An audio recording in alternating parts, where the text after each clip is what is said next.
चावल के आटे को दूध में घोलो और बना लो गणपति बापा की फेवरेट मिठाई मोदक।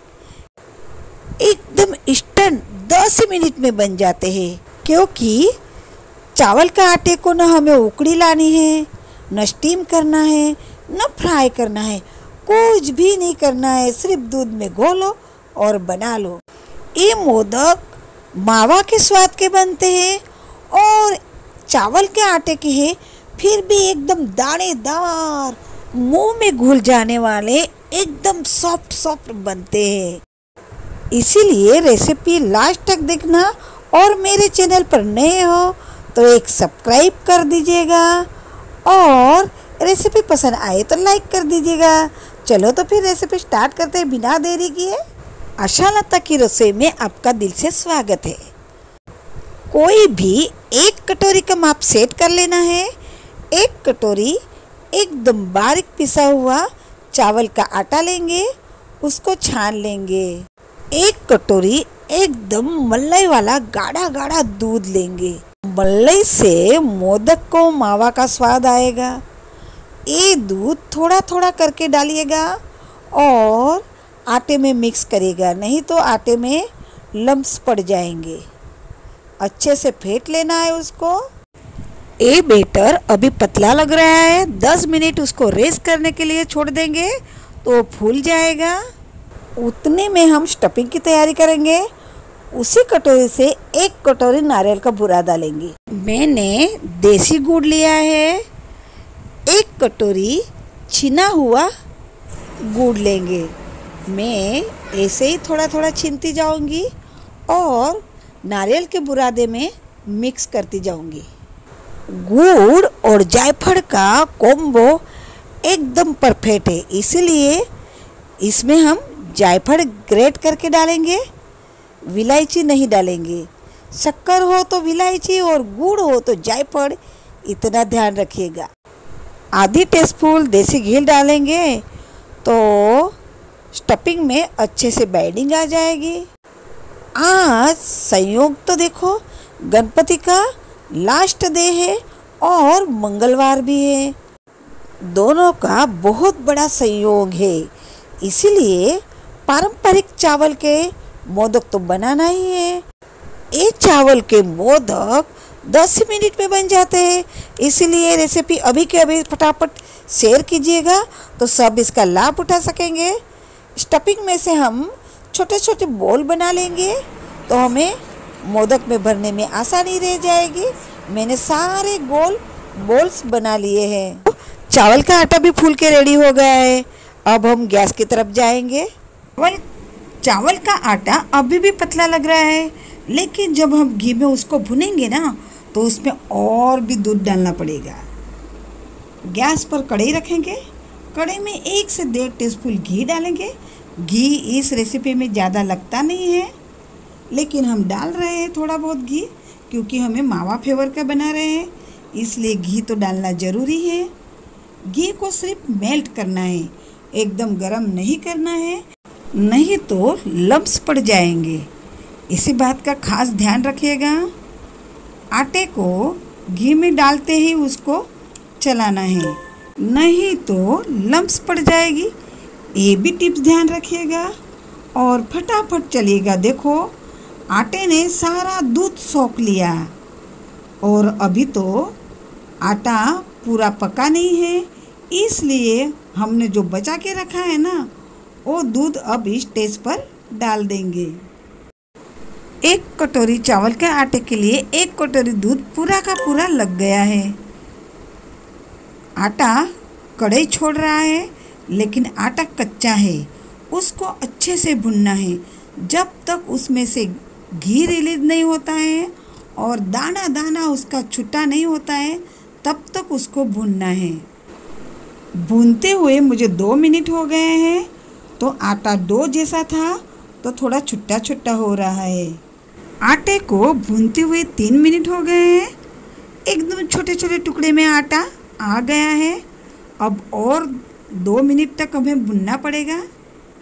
हमने चावल का आटा लिया था, लेकिन 4 ही मिनट में वो सूजी जैसा दानेदार बन गया है। इतना पतला आटा सूजी जैसा बन गया है और खाओगे ना तो बिल्कुल मावा का फेवर जैसा लग रहा है। देखो कितना छुट्टा है, मैं आपको पास से दिखा रही हूँ। कोई बोलेगा कि हमने चावल के आटे से बनाया है। घी भी रिलीज हो रहा है। हमने अब तक उसको स्लो गैस पे ही भुना है। आटे में अच्छे से बाइंडिंग आ रही है, इसलिए गैस बंद कर देंगे और आटे को ठंडा होने के लिए रख देंगे। उसको उतना ही ठंडा करेंगे जितना हम हाथ से छू सकेंगे। एकदम ठंडा नहीं करेंगे, नहीं तो डो नहीं बनेगा।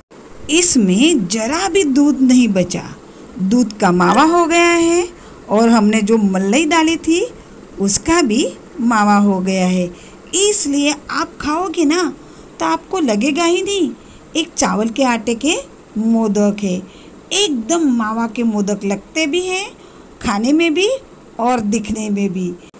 इसको ज़रा मसल के डो मैंने बना लिया है। डो नहीं भी बनाओगे तो भी चलेगी। गरम गरम आप मोड़ में डालोगी ना तो फटाफट ये मोदक बन जाते हैं, ज़रा भी देरी नहीं लगती। मोदक बनाने के लिए मैंने मीडियम साइज़ का मोदक मोड़ ले लिया है। उसका स्क्रू है ना, वो स्क्रू लगा के उसको पैक रखना है, तभी मोदक अच्छा बनता है। थोड़ा सा हमने चावल का जो बनाया है डो, उसमें से डो लेंगे और उसको थोड़ा प्रेस करके भरेंगे और किनारे किनारे पे उसको अच्छे से दबा दबा के भरना है और बीच में होल करना है। और होल में स्टफिंग का जो बोल बनाया है ना, उसको डाल के प्रेस करके अंदर दबाएंगे। थोड़ा सा चावल का आटा ऊपर से लगा देंगे तो पैक हो जाएगा। और एक्स्ट्रा आटा अच्छे से निकाल लेना है और प्रेस करके बराबर भर देना है। अब मोदक निकालते समय बीच में जो डट्टा है ना, उसको खींचना है और एक पंखुड़ी अलग कर देना है और नीचे से मोदक को हल्के हाथों से खींच के निकालना है। तो हमारा मोदक रेडी हो गया है, एकदम परफेक्ट बना है। आप देख सकते हो। दूसरा भी मोदक मैं करके दिखा रही हूँ। देखो फ्रेंड्स, फिर से मेरी प्यारी सी रिक्वेस्ट है आपको, अगर मेरे चैनल पर नए हो तो सब्सक्राइब कर दीजिएगा और एक लाइक कर दीजिएगा। सब्सक्राइब करने के बाद आपको बेल दिख रहा है, उसको भी प्रेस कर दीजिएगा, तो नई नई नोटिफिकेशन मेरी आपको मिलती रहेगी। और देखते ही शेयर कीजिएगा, शेयर करने के लिए ज़रा भी भूलिएगा। तो दूसरा भी मोदक हमारा रेडी हो गया है। बहुत ही झटपट ये मोदक बन जाते हैं। इसी तरह सारे मोदक बना लेंगे। एक कटोरी चावल के आटे में से 17 से 18 मोदक एक कटोरी चावल के आटे से बन गए हैं।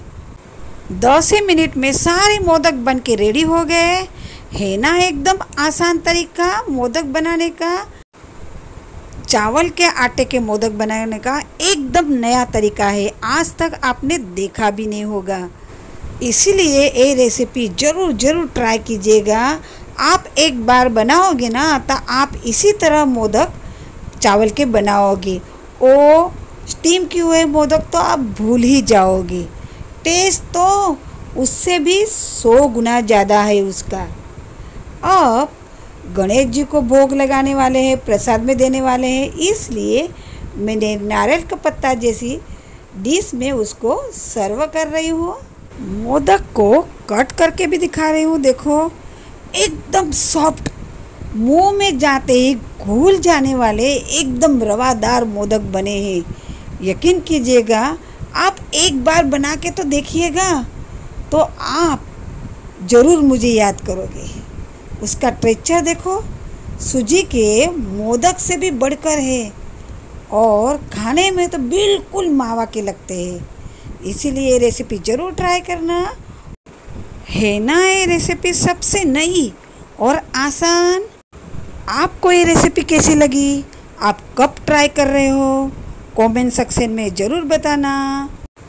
अगले नई रेसिपी पे मुलाकात होगी, तब तक के लिए जय श्री कृष्ण।